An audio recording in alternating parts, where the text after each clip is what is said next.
ನಮ್ಮ ಮುಖ್ಯಮಂತ್ರಿ ಸಿದ್ದರಾಮಯ್ಯ ಬಡವರಿಗಾಗಿ ಅಕ್ಕಿ ಕಳಿಸ್ತಾರೆ. ನಮ್ಮ ನ್ಯಾಯಬೆಲೆ ಅಂಗಡಿಯ ಮುದ್ದು ಕುಮಾರಯ್ಯ ಅಕ್ಕಿನೇ ಇಲ್ಲ ಅಂತಾರೆ. ಪ್ರತಿ ತಿಂಗಳು 400ಕ್ಕೂ ಹೆಚ್ಚು ಕಾರ್ಡುದಾರರಿಗೆ ಅಕ್ಕಿ ಬರುತ್ತೆ. ಆದರೆ ಇಲ್ಲಿ ಕೊಡೋದು ಕೇವಲ 250ರಿಂದ 300 ಕಾರ್ಡ್ಗಳಿಗೆ ಮಾತ್ರ. ಇನ್ನುಳಿದ ಕಾರ್ಡುದಾರರ ಅಕ್ಕಿ ಎಲ್ಲಿ ಹೋಗ್ತಾ ಇದೆ? ಹಾಗಾದ್ರೆ ನ್ಯಾಯಬೆಲೆ ಅಂಗಡಿಯಲ್ಲಿ ನ್ಯಾಯವೇ ಇಲ್ಲದಂತಾಗಿದೆ. ಅಕ್ಕಿ ಗೋಡೌನ್ನಿಂದ ತುಂಬಿದ ಅಕ್ಕಿ ದಾಸಲಕುಂಟೆಯಲ್ಲಿ ಮಂಗಮಾಯವಾಗ್ತಾ ಇದೆ.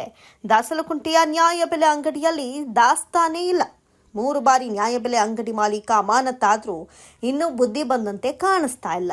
ಕೊಡುವ 3 ಕೆಜಿ ಅಕ್ಕಿಗೆ 4 ಕಿಲೋಮೀಟರ್ಗಳಿಂದ ಜನ ಬರಬೇಕು. ಬಂದರೂ ಹಿತ ಇರೋದಿಲ್ಲ, ಇದ್ರೂ ಹೆಬ್ಬೆಟ್ಟು ತೆಗೆದುಕೊಳ್ಳುವುದಿಲ್ಲ. ನಾಳೆ ಬನ್ನಿ, ನಾಡದ್ ಬನ್ನಿ ಅಂತ ಸಬೂಬು ಹೇಳ್ಬಿಡ್ತಾನೆ. ಈತನ ನ್ಯಾಯಬೆಲೆ ಅಂಗಡಿಯಲ್ಲಿ ಅಲೆದು ನಾವೇ ಸುಸ್ತಾಗಿದ್ದೀವಿ ಅಂತ ಸಾರ್ವಜನಿಕರು ತಮ್ಮ ಅಳಲನ್ನ ತೋಡ್ಕೊಳ್ತಿದ್ದಾರೆ. ಈತನ ಬದಲಿಗೆ ಯಾರಾದರೂ ಬೇರೆಯವರಿಗೆ ನ್ಯಾಯಬೆಲೆ ಅಂಗಡಿ ಜವಾಬ್ದಾರಿಯನ್ನ ಕೊಡಿ ಅಂತ ತಹಶೀಲ್ದಾರ್ ಮಂಜುನಾಥ್ ಅವರ ಬಳಿ ಗ್ರಾಮಸ್ಥರು ಆಗ್ರಹ ವ್ಯಕ್ತಪಡಿಸಿದಂತಹ ಘಟನೆ ಜರುಗಿದೆ. ಕೊರಟಗೆರೆ ತಾಲೂಕಿನ ತೋಬಿನಕೆರೆ ಗ್ರಾಮ ಪಂಚಾಯಿತಿ ವ್ಯಾಪ್ತಿಯ ದಾಸಲಕುಂಟೆ ಗ್ರಾಮದ ನ್ಯಾಯಬೆಲೆ ಅಂಗಡಿಯಲ್ಲಿ ಪ್ರತಿ ಬಾರಿ ಸಾರ್ವಜನಿಕರು ಹಾಗೂ ಮಾಲೀಕರ ನಡುವೆ ಜಗಳ ಆಗ್ತಾನೆ ಇರುತ್ತೆ. ನ್ಯಾಯಬೆಲೆ ಅಂಗಡಿ ಮಾಲೀಕನಿಗೆ ಈಗಾಗಲೇ 2ರಿಂದ 3 ಬಾರಿ ತಪ್ಪನ್ನು ತಿದ್ಕೊಳ್ಳೋದಕ್ಕೆ ಅವಕಾಶ ಕೊಟ್ಟಿದ್ರು. ಆದರೆ ಆತ ಅದನ್ನೇ ಮುಂದುವರಿಸಿದ್ದಾನೆ, ಹಳೆ ಚಾಳಿಯನ್ನೇ ಮುಂದುವರಿಸಿದ್ದಾನೆ. ಆದ್ದರಿಂದ ಆದಷ್ಟು ಬೇಗ ಸಾರ್ವಜನಿಕರಿಗೆ ಅನುಕೂಲಕರವಾಗುವಂತೆ ಬೇರೆಯವರಿಗೆ ಅವಕಾಶವನ್ನು ಕಲ್ಪಿಸಿಕೊಡಲಾಗುತ್ತೆ ಅಂತ ಈ ಸಂದರ್ಭದಲ್ಲಿ ತಹಶೀಲ್ದಾರ್ ಮಂಜುನಾಥ್ ಗ್ರಾಮಸ್ಥರಿಗೆ ತಿಳಿಸಿದ್ದಾರೆ. ಸರ್, ನಮ್ಮ ಈ ಮಾಲೀಕ ಬಂದ್ರೆ ನಾವು ಬೇರೆ ಯಾರ ಬೇರೆ ಕೊಟ್ಬಿಡಿ, ನಾವು ಸಹಕಾರ ಕೊಡ್ತೀವಿ. ನಮ್ಮ ರೈತರಿಗೆಲ್ಲ ಅನುಕೂಲ ಆಗುತ್ತೆ. ನಾವು ಸಂತೋಷವಾಗಿ ನಗ್ನಗ್ತಾ ಇರ್ತೀವಿ. ನಾವು ಈ ನೋವನ್ನು ಕಮ್ಮಿ ಮಾಡ್ಕೊಂಡ್ಬರ್ತೀವಿ ನಾವು. ಈಗ ಆಲ್ಟರ್ನೇಟಿವ್ ಅವ್ರಿಗೆ ಯಾರ ಕಡೆಯಿಂದ ಕೊಡಿಸ್ಬೇಕು? ಸರ್, ನಮಗೆ VSSN ಕಡೆಯಿಂದಲ್ಲ ಕೊಡಿಸ್ರಿ, ಕುರಂಕೋಟೆ ಕಡೆಯಿಂದಲ್ಲ ಕೊಡಿಸ್ರಿ. ಅವರು ಈಗ ಮಾಡ್ತಾ ಇದಾರಾ? ತೋಯಿಂಕೆರೆ ಸ್ಟಾಫ್ ಇದಾರೆ. ಮತ್ತೆ ಇಬ್ಬರು ಹೆಂಗಾಗುತ್ತೆ? ಕುರಂಕೋಟೆಗೆ ಕೊಡಿಸಿ ಸರ್. ರೇಷನ್ನಿಂಗ್ ಅಂತ ಬಂದಾಗ ಬೆಳಗ್ಗೆ ಬರ್ರಿ, ಮಧ್ಯಾಹ್ನ ಬರ್ರಿ, ಸಾಯಂಕಾಲ ಬರ್ರಿ ಅಂತಾರೆ. ತಿರ್ಗಾ ಮನೆ ತಕ್ಕ ಹೋಗಿ ಕೇಳಿದ್ರೆ ನೀವು ಮನೆ ತಗಲ್ಲ ಇದಿರೋದು ರೇಷನ್ ಅಂಗಡಿ ತಕ್ಕ ನಡೀರಿ ಅಂತಾರೆ. ರೇಷನ್ ತಕ್ಕ ಬಂದರೆ ಅವರು ಬೆಟ್ಟಿ ಕುಸ್ಕೊಳಕ್ಕೆ ಬಂದಾಗ ಟವರ್ ಇಲ್ಲ, ನೀವು ನಾಳೆಗೆ ಬರ್ರಿ, 3 ಗಂಟೆಗೆ ಬರ್ರಿ, ನಾವು ಮಂತಕ್ಕೆ ಬಂದು ಹೇಳ್ತೀವಿ ಅಂತ ಮಂತಕ್ಕೆ ಬಂದು ಹೇಳ್ತಾರೆ. ಇವಾಗ ನಾನು ಇನ್ನೂ ರೇಷನ್ಗೆ ಬೆಟ್ಟ ಹಾಕಿಲ್ಲ, ಅಕ್ಕಿನೇ ಇಲ್ಲ ಸರ್. ಎಷ್ಟು ತಿಂಗಳಿಂದ ಈ ಸಮಸ್ಯೆ ಆಗ್ತಾ ಇತ್ತು ಸರ್? ಸುಮಾರು ಕೂರಂ ಕೊಟ್ಟರೆ ಕೊಡೋವಾಗ ಚೆನ್ನಾಗಿ ಕೊಡ್ತಿದ್ರು. ಈಗ 4-5 ತಿಂಗಳಿಂದ ಇದು ಸಮಸ್ಯೆ ಸರ್. ಸಮಸ್ಯೆ ಆಗ್ತಾ ಇದೆ. ಈಗ ಇನ್ನೂ ಅಕ್ಕಿ ತಗೊಂಡಿಲ್ಲ ನೀವು? ಇನ್ನೂ ಬೆಟ್ಟ ಹಾಕಿಲ್ಲ. ನಿಮ್ಮ ಥರ ಇನ್ನೂ ಎಷ್ಟು ಜನ ಇದ್ದಾರೆ ಅಕ್ಕಿ ತಗೊಂಡಿದ್ದಾರೆ ಇಲ್ಲಿ? ಒಂದು 30 ಕಾರ್ಡ್ನರ್ ಅವರೇ ಸರ್. ಹೆಬ್ಬೆಟ್ಟು ಇಕ್ಕಿರೋರು ಒಂದು 50 ಜನ ಅವ್ರೆ. ಹೆಬ್ಬೆಟ್ಟು ಇಕ್ತಾರೆ ಇದ್ದರು 30 ಜನ ಅವ್ರೆ. ನಿಮ್ಮ ಹೆಸರು? ತಿಮ್ಮಕ್ಕ. ಏನಾಗಿದೆ ಸಮಸ್ಯೆ? ನಮಗೆ ಸಮಸ್ಯೆ ಏನಿಲ್ಲ, ನಾವು ಓದ್ತೀವಿ, ಇಡೀ ದಿನೆಲ್ಲ ಕಾಯ್ತೀವಿ. ಆದ್ರೂ ನಮ್ಗೆ ಜಾಗ ಬಿಡಲ್ಲ. ಅವರು ಹೋದ್ರೆ ಆಚೆ ನಡಿ ಅಂತಾರೆ. ಅದಂಗಾಗಿ ನಮ್ಗೆ ಅಕ್ಕಿ ಸರಿಯಾಗಿ ಸಿಗ್ತಾ ಇಲ್ಲ. ಅಕ್ಕಿ ತಗೊಂಡಿಲ್ವ ಇನ್ನ ನೀವೀಗ? ತಾಂಡ್ವಿ. ಪ್ರತಿ ತಿಂಗಳು ಯಾವಾಗ ಕೊಡ್ತಾರ ಕೊಡಲ್ವ ಸರಿ ಟೈಮ್ಗೆ? ಅಯ್ಯ, ಯಾವ ತಿಂಗಳು ಕರೆಕ್ಟ್ ಅಂತ ರೋಫ್ ಹಾಕಿರೋ. ಇನ್ನೇ ಮಾಡ್ತೀರಾ? 4 ಕೆಜಿ ಕೊಟ್ರು 4 ಕೆಜಿ ಕೊಟ್ಟಿಲ್ವಾ? 4 ಕೆಜಿ ರಾಗಿ ಕೊಟ್ಟೇ ಇಲ್ಲ ನಮ್ಗೆ. ಎಷ್ಟು ಜನ ಇದೀರ ಮನೆಗೆ? 4 ಜನ. ಅಕ್ಕಿ ಕೊಟ್ರೆ ರಾಗಿ ಕೊಡಲ್ಲ, ರಾಗಿ ಕೊಟ್ರೆ ಅಕ್ಕಿ ಕೊಡಲ್ವಾ? ಹಿಂಗ್ ಮಾಡಿದ್ರೆ ನಾವು ಹೆಂಗೆ ಜೀವನ ಮಾಡೋದು? ನಿಮ್ಮ ಹೆಸರು? ನಮ್ಮ ಹೆಸರು ನಾಗರಾಜು. ಸರಿ ಸರಿ. ರಂಗರಾಜು, ದಾಸಲಕುಂಟೆ. ಇಲ್ಲಿ ನ್ಯಾಯಬೆಲೆ ಅಂಗಡಿ ಮಾಲೀಕರಾದಂಥ ಮುನಿಕುಮಾರಯ್ಯನವರು ಪ್ರತಿ ತಿಂಗಳು ಇದಾಲೆ ಸುಮಾರು ಈ 8 ತಿಂಗಳಿಂದ ಒಂದ್ಸತಿ ಗಲಾಟೆ ಆಗಿ ಪರಮೇಶ್ ಸಾಹೇಬ್ ಗಮನಕ್ಕೆ ಬಂದಿತ್ತು. ಪರಮೇಶ್ ಸಾಹೇಬ್ ಸಮೇತ ಕರ್ಸಿ ಬುದ್ಧಿ ಹೇಳಿರು. ಆದರೂ ಇವ್ರು ಅರ್ಥ ಮಾಡ್ಕೊಂಡಂಗೆ ಈಗ ಈ ಕೋಟದಲ್ಲಿ ಸುಮಾರು 474 ಕಾರ್ಡುಗಳಲ್ಲಿ ಇನ್ನೂ 90 ಕಾರ್ಡುಗಳಿಗೆ ಹೆಬ್ಬೆಟ್ಟಿಕ್ಕಂಥ ಜನ ಇದ್ದಾರೆ. ಅಕ್ಕಿ ನೋಡಿ ಸ್ಟಾಕ್ ನೋಡಿದ್ರೆ ಬರೀ 1 ಚೀಲ ಅಕ್ಕಿ ಇದೆ ಒಳಗಡೆ. ಇನ್ನೂ 90 ಕಾರ್ಡ್ ಕೊಡೋಕೆ ಇದು ಮಾಡೋಕೆ ನಾವು ತಹಸೀಲ್ದಾರ್ ಮಾನ್ಯ ದಂಡಾಧಿಕಾರಿಗಳಿಗೆ ನಾವು ದೂರು ಕೊಟ್ಟಿವಿ. ದಂಡಾಧಿಕಾರಿಗಳು ಬಂದಿದ್ದರು. ಇದು 1 ಸತಿ 2 ಸತಿ ಅಲ್ಲ, ಸುಮಾರು 8 ಸತಿ ಆದರೂ ಇವರು ಅರ್ಥ ಮಾಡ್ಕೊಂತಾರೆ. ನಾವು ಸಾರ್ವಜನಿಕವಾಗಿ ಈ ಏನು ನ್ಯಾಯಬೆಲೆ ಅಂಗಡಿ ಪಡಿತರ ಚೀಟಿ ಸಾರ್ವಜನಿಕರಿಗೆ ಅಕ್ಕಿ ಕೊಡೋದಲ್ಲಿ ಇವರು ಬೇರೆ ಕಡೆ ಎಲ್ಲ ಶಿಫ್ಟ್ ಮಾಡ್ಕೊಂಡು ಮಾತೆತ್ತಿರಿ. ಇವರು ಯಾರ ಮೇಲೆ ಆಗಲಿ ನಾವ್ಯಾರು ಕೇಳಕ್ಕೆ ಒಬ್ಬ ಜನಪ್ರತಿನಿಧಿಗಳಾಗಿ ಬಂದು ಇಲ್ಲಿ ಕೇಳಕ್ಕೆ ಬಂದರೆ ನಿಮ್ಮ ಮೇಲೆ ಅಟ್ರಾಸಿಟಿ ಮಾಡ್ತೀವಿ ಅಂತ ದೌರ್ಜನ್ಯ ಮಾಡ್ತಾರೆ. ಇವತ್ತು ಸಮೇತ 5 ಜನ ಮೇಲೆ ಕಮ್ಮಿ ಕೊಟ್ಟಿದ್ದಾರೆ. ನಾವು ರಾತ್ರಿ ಬಂದು ಅವ್ರಿಗೆ ಬಂದೇ ಇಲ್ಲ.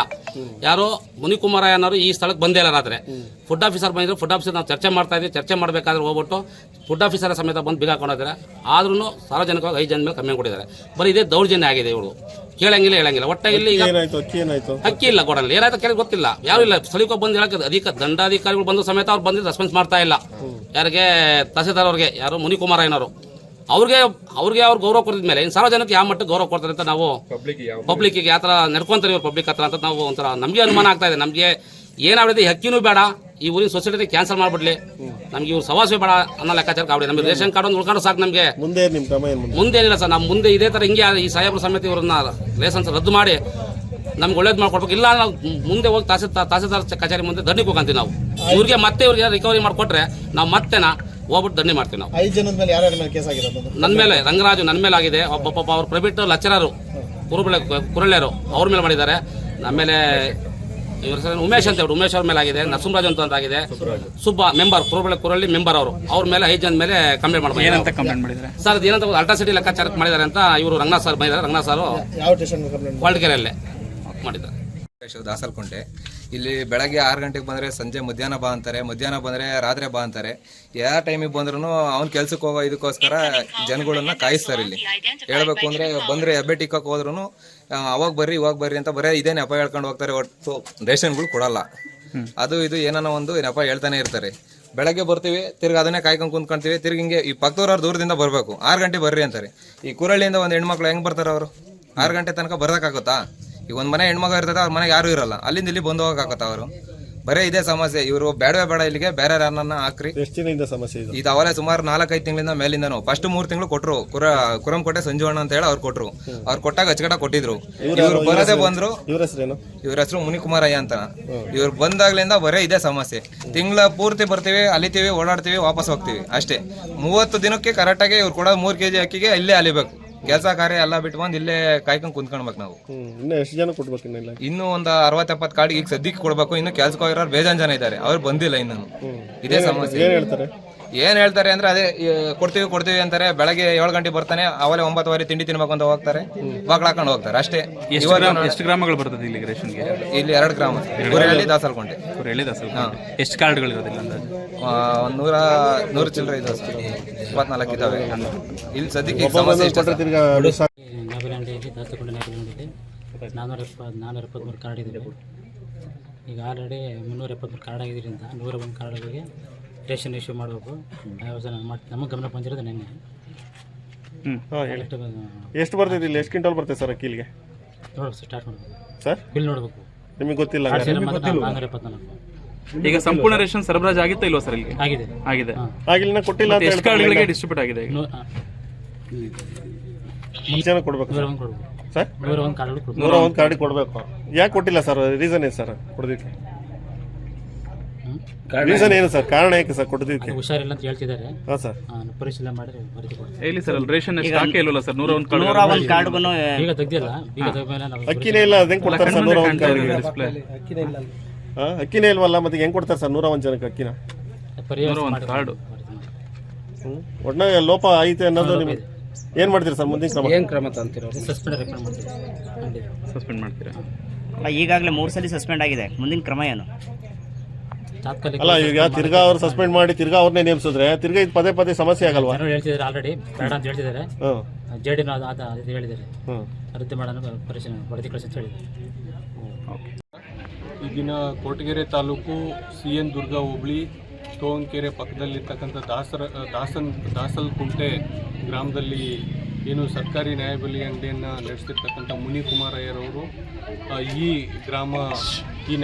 ನ್ಯಾಯಬೆಲೆ ಅಂಗಡಿಗೆ ಒಳಪಡುವಂಥ ದಾಸಲ್ಕುಂಟೆ ಹಾಗೂ ಕುರಿಹಳ್ಳಿ ಗ್ರಾಮದ ಸುಮಾರು 473 ಕಾರ್ಡ್ಗಳಿಗೆ ರೇಷನ್ ಪ್ರತಿ ತಿಂಗಳು ಕೊಡ್ತಾ ಇದ್ರು. ಅದರ ಪೈಕಿ ಈಗ ಸಾಕಷ್ಟು ಆರೋಪಗಳು ಯಾರು ರೇಷನ್ ಕಾರ್ಡ್ ಹೋಲ್ಡರ್ಗಳಿಂದ ಹಾಗೂ ಗ್ರಾಮದವರ ಕಡೆಯಿಂದ ಈಗಾಗಲೇ ನಮಗೆ ಬಂದಿತ್ತು. ಅದಕ್ಕೋಸ್ಕರ ನಿನ್ನೆ ಸಂಜೆಯಿಂದನೇ ಆಹಾರ ಇಲಾಖೆಯ ಶಿರಸ್ತಾರರು ಹಾಗೂ ಆಹಾರ ನಿರೀಕ್ಷಕರು ಗ್ರಾಮಕ್ಕೆ ಭೇಟಿ ನೀಡಿ ಪರಿಶೀಲಿಸಿದ್ದಾರೆ.